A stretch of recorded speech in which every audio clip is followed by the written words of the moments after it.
ان کی تعلیم وہاں پہ ہو رہی ہے. میرے خیال قاضی حسین احمد صاحب کا جو ہے وہ جو ایک بہت ہی ہونہار فرزند تھے, ان کی تعلیم وغیرہ وہاں شاید وہ آج کل بھی وہیں ہیں.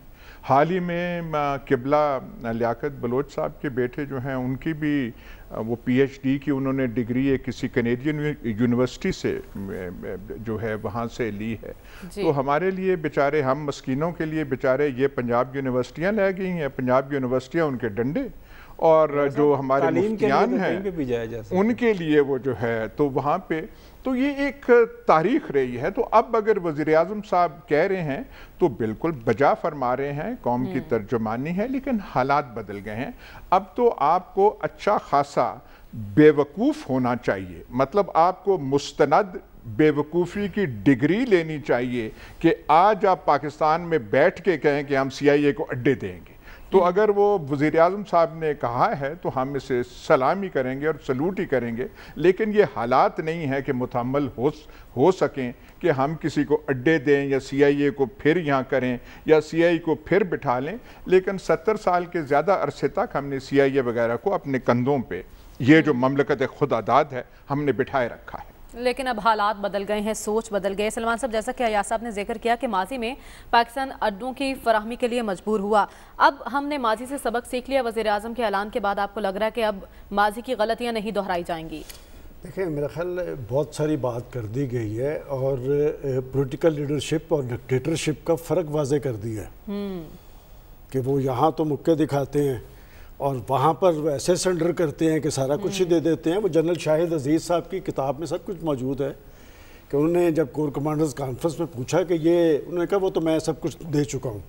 میں سمجھتا ہوں کہ عمران خان صاحب کے اس اعلان کا ایک پس منظر ہے. اچھا, اور بڑی اچھی بات ہے, انہوں نے ایک بڑا واضح اور بڑا اعلان کیا ہے اور سیاست میں یو ٹرن ہوگا. لیکن میں سمجھتا ہوں کہ اس پہ وہ اس لیے ثابت قدم رہیں گے کہ یہ عمران خان صاحب بھی تھے جنہوں نے جو ڈرون حملے ہیں ان کے خلاف لانگ مارچ کیا تھا. بالکل, اور وہ اس کے ہمیشہ سے خلاف رہے ہیں کہ یہاں پر امریکی فوجوں کا پڑاؤ, یا اس کے بعد انہوں نے بطور پرائم منسٹر انہوں نے کہا کہ ہمیں اپنا کاندھا فراہم نہیں کرنا چاہیے.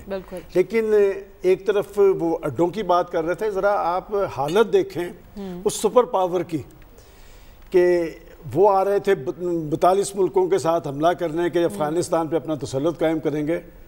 کیا ویسے تاریخ ہے کہ ایک افغانستان, برطانیہ, اس کے بعد رشیا, اب امریکہ, اور میرے خیال اس سے زیادہ ہزیمت اور شکست اور یہ ہو نہیں سکتی.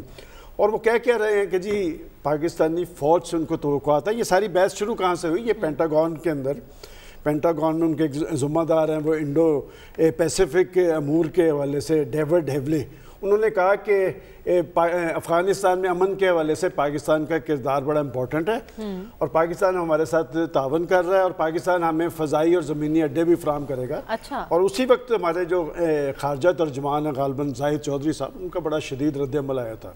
اس پہ بحث چل رہی تھی, ایوان کے اندر بھی بحث ہوئی, لیکن آج کا دن اس حوالے سے بڑا امپورٹنٹ ہے. اور ان کو اب مسئلہ کیا ہے کہ ان کو وہاں سے نکالنا ہے بحفاظت, ان کی افواج وہاں سے واپسی کا سفر ان کا شروع ہے. اور انخلاء کے بعد کی صورتحال پہ بھی نظر رکھنی ہے. یہی بات ہے, انخلاء کے بعد پاکستان کسی کے ساتھ فریق نہیں رہا. دیکھیں پاکستان اس میں سہولت کار رہا ہے. میں سمجھتا ہوں کہ اگر خارجہ محاذ پہ آپ کی کسی پالیسی کو پذیرائی ملی ہے تو 20 سال سے پاکستان یہی کہہ رہا تھا نا کہ جی یہاں پر مسئلے کا طاقت اور قوت کے ذریعے حل نہیں ہے, پتھر چاٹے ہیں نا, پتھر چاٹ کے واپس جا رہے ہیں, عبرت کا نشان بنے ہوئے ہیں. اور اب یہ ہے کہ پاکستان ہمیشہ سے یہ کہتا آیا تھا کہ وہاں پر سیاسی ڈائیلاگ کیا جائے کہ یہ مسئلہ تو اسی طرح کھڑا ہے اور اس مسئلے میں پاکستان کا رول یہی ہے کہ وہاں پر امن قائم ہونا چاہیے. لیکن اب یہ دیکھیں کہ امریکہ جو ہے جب پاکستان کی طرف سے انکاری ہوئی ہے تو پھر متبادل آپشن کیا ہے؟ متبادل آپشن سینٹرل ایشین کنٹری ہیں تو وہاں پر رشیا نہیں ہونے دے گا. پھر وہ عمان اور قطر کی بات ہو رہی ہے تو کیا ایران کے اوپر سے وہ آنے دیں گے؟ تو میں سمجھتا ہوں کہ پاکستان نے سب سے بہتر یہ کیا, اور میں اس سے پہلے بھی یہ کہہ چکا ہوں کہ کوئی امریکہ کے کہنے پہ سب کچھ نہیں ہو رہا تھا. ایک بنیادی فیصلہ پاکستان کے خارجہ آفس میں ہوا کچھ سال پہلے کہ اس خطے کے جو ایشوز ہیں ان کا حل ہم نے یہاں سے نکالنا ہے. تو بات یہ کہ اس میں جو پاکستان نے سٹینڈ لیا ہے, پاکستان کا تو اصولی سٹینڈ ہے، لیکن اس سارے ایشو پہ، افغانستان کے ایشو پہ آپ دیکھ لیں کہ رشیا جو ہے، ترکی جو ہے، ایران ہے، وہ سب یہی چاہتے ہیں کہ افغانستان کے اندر امن ہو، لیکن افغانستان کے اندر جو اپنا تسلط بنانے کے لیے آئے تھے وہ وہاں سے رسوا ہو کے جا رہے ہیں۔ میں سمجھتا ہوں کہ پاکستان نے ایک ذمہ دارانہ رول ادا کیا ہے، ذمہ دارانہ رول ادا کر رہا ہے، اور خود یہ گیند جو ہے افغانوں کی کورٹ میں ہے، وہاں پر وہ سولو نہیں کہ کسی کو چلنے دیں گے، وہاں پر ایک کنسنسس ہونا چاہیے۔ یہ اب وہاں پر اگر امن قائم ہوتا ہے تو اس پورے خطے میں امن قائم ہوگا۔ افغانستان کے حالات ایسے ہیں کہ وہاں پر اگر بدامنی ہوگی، دہشت گردی ہوگی، لا قانونیت ہوگی تو پھر یہ خطہ بھی محفوظ اس سے نہیں رہے گا۔ امریکہ یہاں سے جا رہا ہے جس کی وجہ سے سب کچھ تھا۔ تو میں سمجھتا ہوں کہ اب ذمہ داریاں اور زیادہ بڑھ گئی ہیں، پاکستان کا رول بڑا امپورٹنٹ ہے، اور خاص طور پہ پاکستان کے پرائم منسٹر نے اس صورتحال میں آج وہ ساری کنفیوژن ختم کر دی ہے کہ ہم وہ نہیں ہیں کہ آپ کہتے تھے کہ ہم ایک بندے سے معاملہ کر لیں گے، وہ ایک بندے والا معاملے والا دور لگ چکا ہے۔ تو یہ پاکستان کے سیاستدان کو کریڈٹ ہے کہ اس نے کہا کہ thank you very much, no more, do more کے بعد اب نو مور کی بات سنائی دے رہی ہے، وہ بھی پاکستان کی طرف سے۔ ڈاکٹر صاحب، وزیر اعظم کا اعلان، پاکستان کی پالیسی، انخلا کے عمل تک اور انخلا کے بعد اس اعلان کے کیا اثرات آپ دیکھ رہے ہیں؟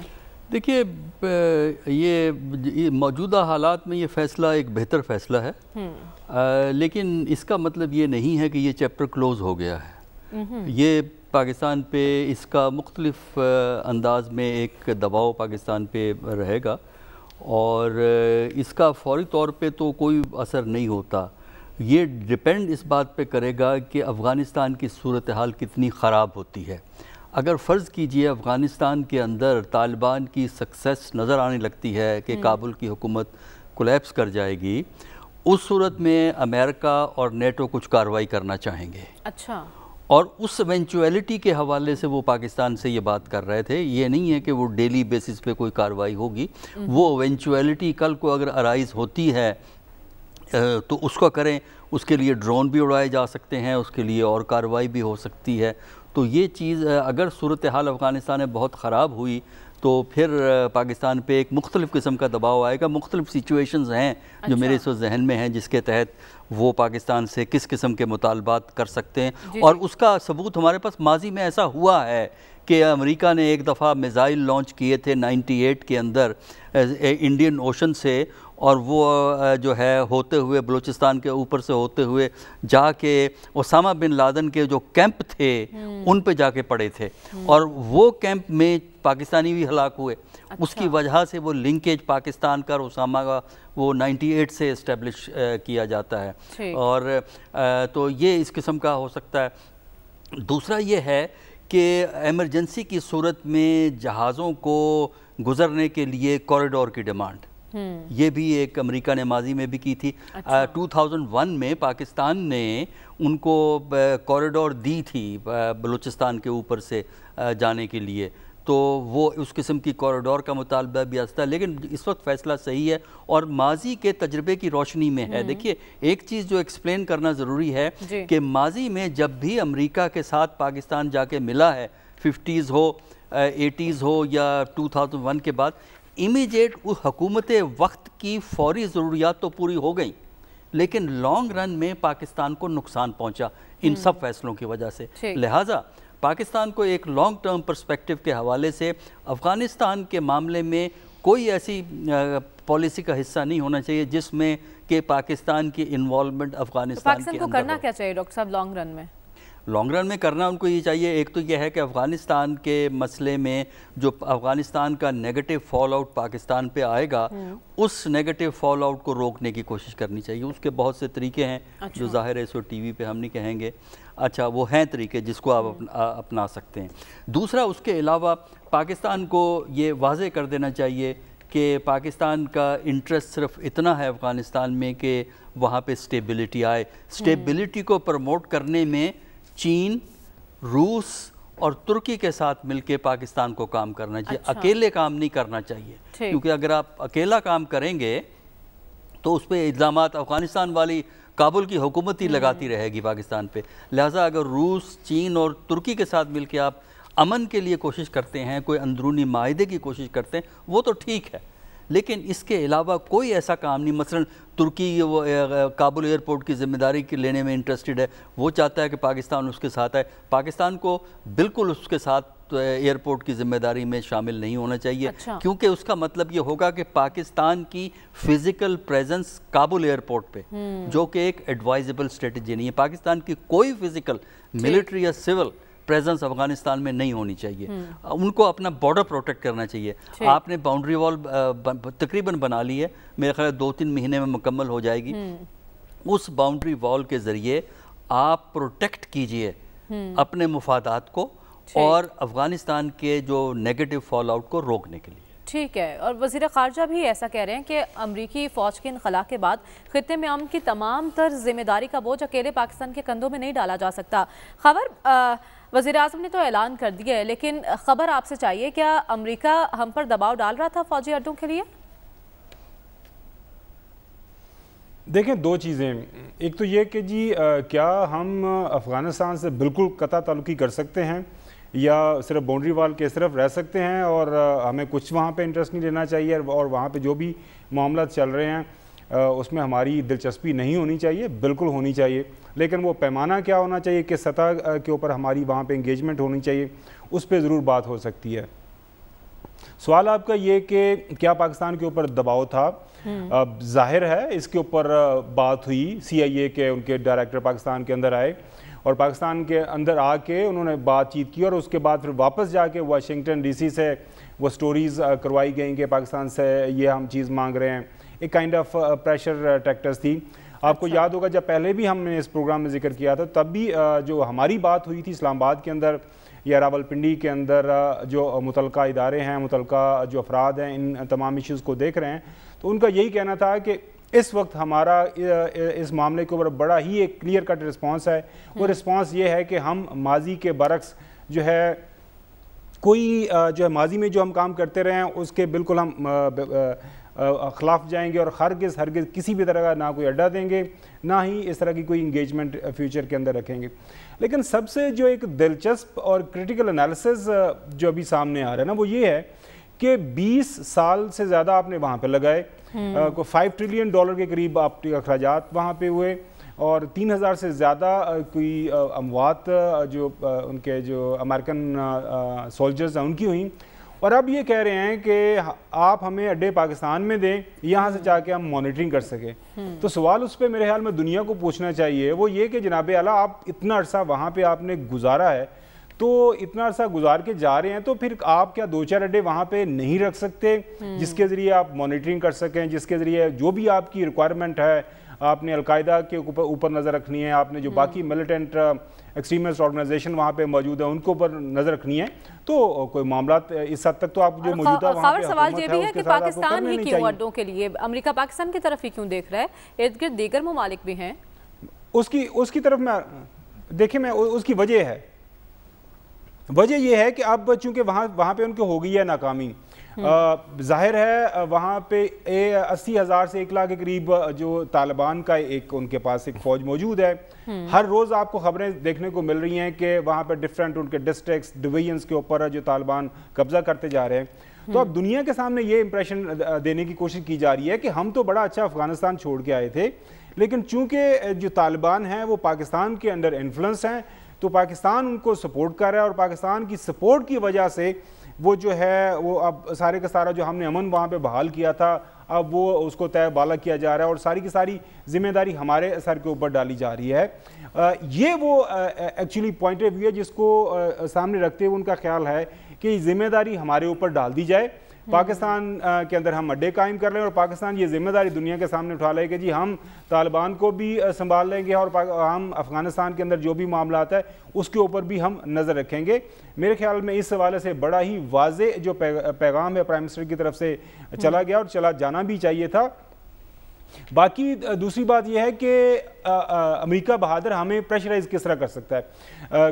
کچھ تو بات ڈاکٹر صاحب نے کی, ظاہر ہے IMF کے جو پیسے آتے ہیں, جو IMF کے ساتھ آپ کا ریویو ہوتا ہے, ان کے ساتھ جو آپ نے بیل آؤٹ لینا ہوتا ہے وہ امریکنز کے پاس ہے, FATF سے جو فیصلے ہوتے ہیں اس کے اوپر امریکن انفلوئنس ہے, اور باقی جو مختلف انٹرنیشنل فورمز کے اوپر امریکن ایک انفلوئنس ہے. تو ہمارا عام ٹویسٹ کرنے کی ضرور کوشش کی جائے گی، لیکن موجودہ حالات کو سامنے رکھتے ہوئے میرے خیال میں یہ بڑا ہی اچھا فیصلہ ہے اور دنیا کے سامنے ایک بڑا ہی واضح پیغام رکھ دیا گیا ہے کہ ہمیں یہ کرنا ہے. ہم ہرگز جو ہے افغانستان کے اندر اس طرح کی کوئی نہ ذمہ داری لیں گے. ہاں البتہ اگر کل کو ایک ملٹی ڈائمینشنل جو ہے زیادہ جو ممالک کی فورس یہاں پہ آ جاتی ہے، ٹرکی آیا ہے 100 بسم اللہ، اس کے ساتھ ایران کو ملائیں، اس کے ساتھ چائنا کو ملائیں، اس کے ساتھ رشیا کو ملائیں، ان کے ساتھ ہمارے فوجی بھی وہاں پہ جا کے جو کام کرنے کو تیار ہیں. افغانستان کا کابل کا ایئرپورٹ ہو یا باقی وہاں پہ کوئی لا اینڈ آرڈر کے ایشوز ہیں، لیکن اس کی ایک پراپر ایک تنظیم ہونی چاہیے، پراپر ایک میکانزم ہونا چاہیے. یہ نہیں ہو سکتا کہ صرف پاکستان کے ساری چیزیں ڈال کے اور آپ وہاں سے آپ ایک فاتح کی طرح جائیں واپس کہ جی دیکھیں ہم تو بڑے زبردست طریقے سے ہم افغانستان کے اوپر ہم نے فتح کے جھنڈے لہرا دی اور افغانستان کے اندر ہم امن قائم کر کے واپس آ گئے.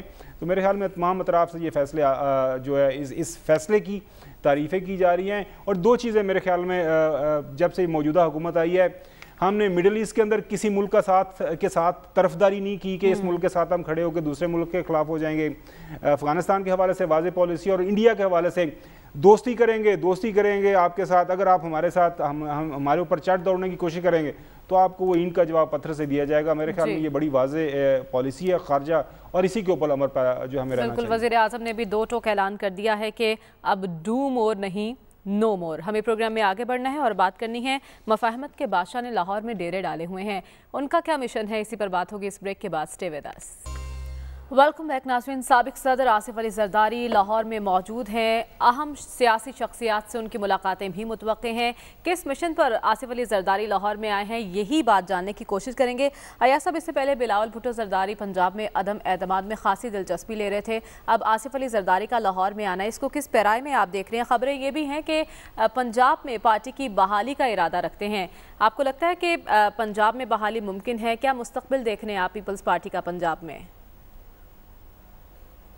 میں نے تو سمجھا آپ کوئی اور موضوع اٹھائیں گی. میں تو وہ پتہ نہیں سوشل میڈیا کبھی دیکھتے نہیں ہیں. میں تو میرے وہ رونگٹے کھڑے ہو گئے. وہ کوئی مدرسے میں ایک کوئی قصہ ہوا ہے، وہ ویڈیو بھی ہوئی ہے اور میں تو ذاتی طور پہ تذبذب کا شکار ہوں. ذہن میں پتہ نہیں کیا شورش ہے کہ کیا معاملہ ہے.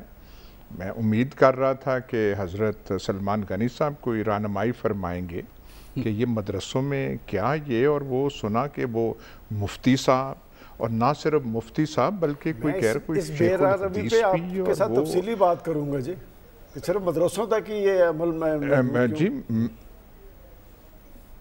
تو میں تو حضرت سے قبلہ سلمان صاحب سے میں یہ توقع رکھ رہا تھا کہ ہماری کوئی رہنمائی فرمائیں گے، ہمارا تذبذب جو ہے وہ کم کریں گے.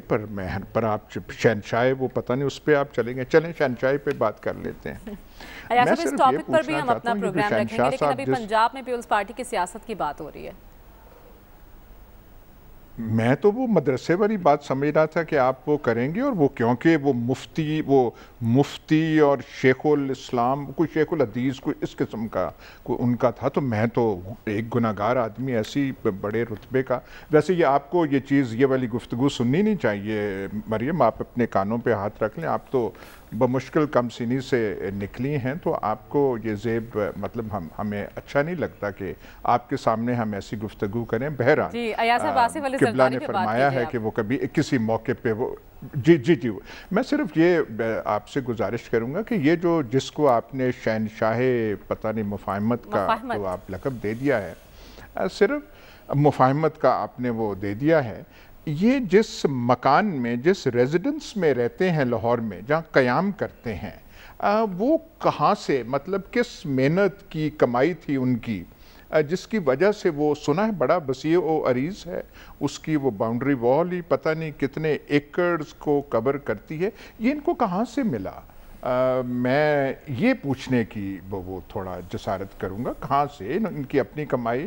زرداریوں کے ورثے میں سے ملا؟ کیونکہ بھٹوؤں کے ورثے میں لاہور میں کوئی جائیداد نہیں تھی، نہ اسلام آباد میں تھی، نام ہاں تھی. بعد میں بے نظیر بھٹو کے زمانے میں وہ زرداری ہاؤس وغیرہ بنے، پہلے کوئی نہیں. تو یہ جو مکان ہے یہ کہاں سے آیا؟ اور سنا ہے کہ پتہ نہیں نام ایسے ہیں جو ذہن میں رہتے نہیں ہیں. اب یہ جو صاحب ہیں